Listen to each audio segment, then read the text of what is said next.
On va parler de ce qui se passe 4 jours après les municipales. C'est la bérésina dans à peu près tous les partis qui essaient de tirer les conséquences de ce scrutin et de se projeter vers 2027. Focus aujourd'hui sur la droite. Il y a beaucoup à dire. Oui. Parce qu'il y a beaucoup de chapelles Oui. aussi à droite. Alors, je voudrais commencer par...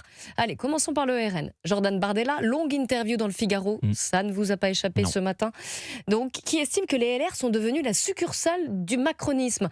Ça veut dire quoi? Que Jordan Bardella en veut finalement à la droite, au LR, de ne pas avoir pris cette main qu'il tendait dans l'entre-deux-tours? Oui, bien sûr. Là, on voit que la présidentielle, elle a commencé. Le jeu des alliances, il a commencé. Dimanche soir, c'est vrai qu'on a vu quelque chose où on a entendu certaines choses qui pouvaient surprendre. C'est-à-dire que tout le monde avait gagné, personne n'avait perdu.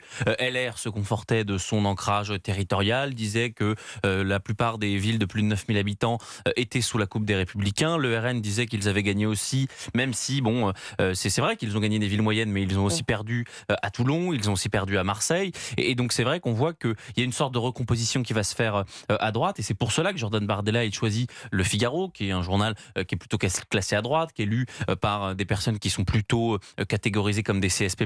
Et évidemment, il veut dire la droite aujourd'hui, la droite claire, la droite sincère, c'est ce qu'il avait dit dans l'entre-deux-tours de l'élection municipale. Eh bien, la droite sincère, c'est nous. Et c'est vrai que...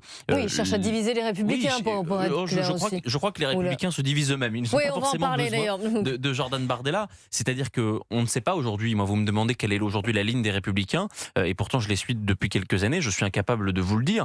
Quelle différence il y a aujourd'hui, ou alors quelle similarité, similitude il y a entre Bruno Retailleau et Xavier Bertrand? J'aurais beaucoup de mal à vous le dire. Quelle différence il y a entre Jean-François Copé, par exemple, et Laurent Wauquiez? J'aurais beaucoup de mal à vous le dire. Écoutez, Agnès Evren, sénatrice LR de Paris, sur la situation de la droite. Elle était sur LCP ce matin. Ce que je constate, c'est que malheureusement, la droite est rattrapée par le syndrome d'autodestruction. Alors qu'encore une fois, je vois le départ de David Lisnard. Vous le regrettez? Oui, je le regrette profondément parce qu'il fait partie des talents de notre famille politique et j'aurais préféré qu'il mette ce talent au service de notre famille politique. Je crains tout simplement la cacophonie. Je crains tout simplement que le meilleur ennemi de la droite, c'est elle-même, c'est-à-dire le poison de la division. Encore une fois, on a des défis et la France doit être à la hauteur de l'histoire pour pouvoir incarner un choix d'alternance.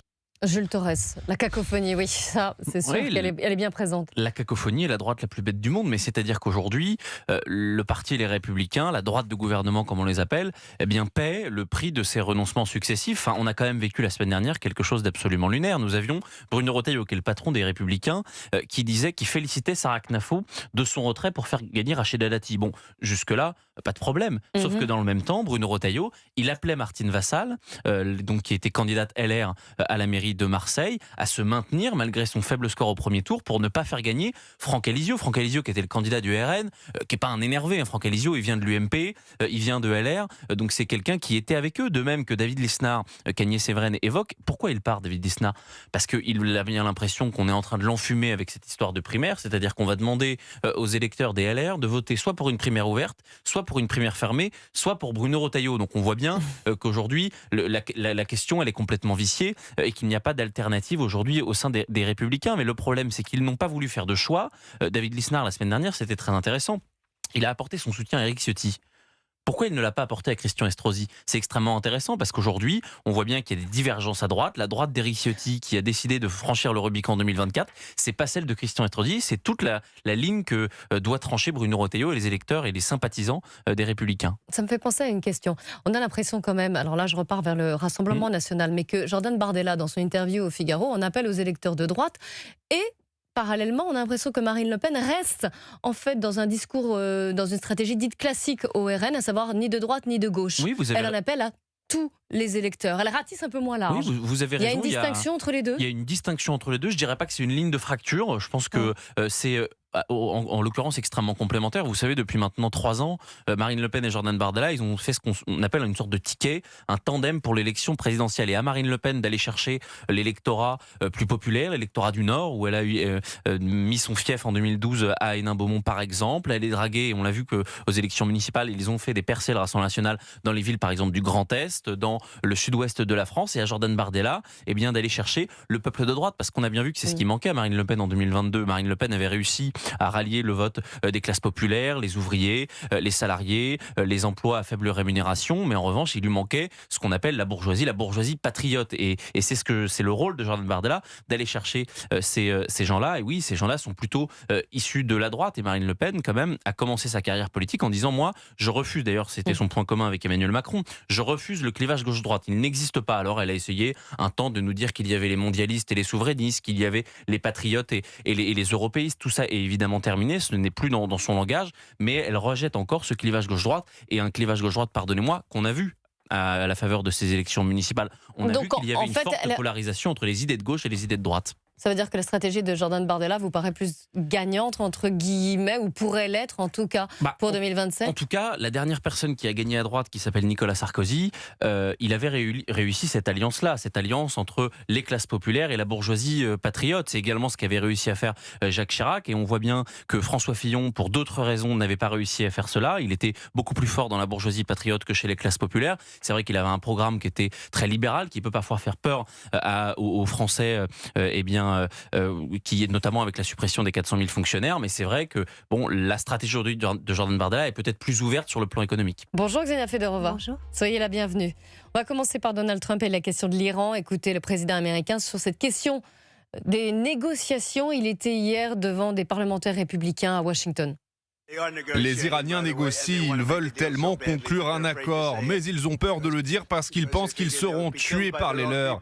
Ils craignent également d'être tués par nous. Il n'y a jamais eu de chef d'État qui ait moins désiré ce poste que celui de chef de l'Iran.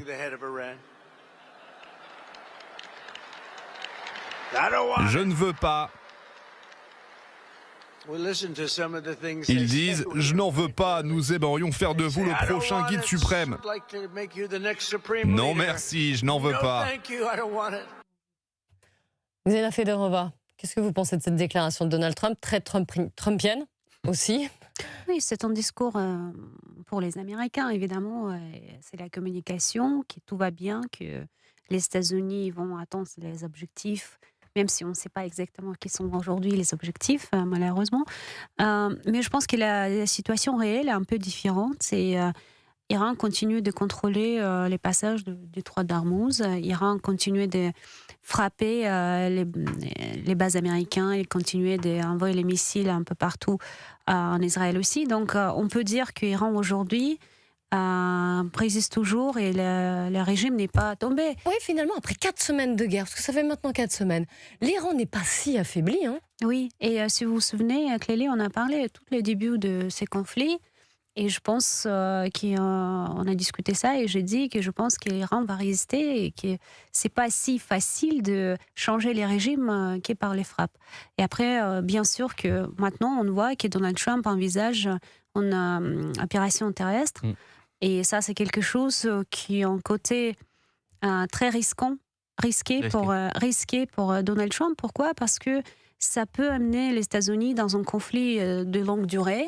Ça peut rappeler aux Américains les conflits en Irak qui duraient des années, Afghanistan où ils sont partis après 20 ans et laissé le pouvoir taliban. Donc je pense que le sentiment, c'est pas du tout ce qu'ils cherchent. Je pense qu'ils cherchent une victoire plutôt vite, rapide, immédiate. Et en opération militaire terrestre peut mener en conséquence pas très soutenu par Donald Trump, je pense. Oui, et c'est prendre un risque aussi de perdre des hommes sur le sol iranien. Et on est à quelques mois des élections de mi-mandat. Je ne suis pas sûre que les Américains pardonneraient à Donald Trump d'avoir perdu des hommes. Écoutez l'Iran, ce que dit Abbas Araghchi, le ministre des Affaires étrangères iranien, qui a démenti, parce qu'on n'en a pas encore parlé, mais on va le faire, toute négociation entre l'Iran et les États-Unis. C'était hier. À l'heure actuelle, notre politique est de poursuivre la résistance et de continuer à défendre le pays. Nous n'avons pas l'intention de négocier. Jusqu'à présent, aucune négociation n'a eu lieu et je considère que notre position est entièrement fondée sur des principes. Je voudrais dire que parfois des messages peuvent être transmis par l'intermédiaire de pays amis ou de diverses personnes, mais cela ne peut être en aucun cas qualifié de dialogue ou de négociation. Jules Torres, c'est difficile de s'y retrouver parce qu'il y aurait donc ce plan en 15 points proposé par les États-Unis à l'Iran, totalement rejeté par les Iraniens qui, eux, auraient fait part d'un plan en 5 points très maximaliste aussi. Donc quoi, il y a des dialogues et des négociations. Qu'est-ce que cherche Trump avec ces histoires de négociations? Gagner du temps?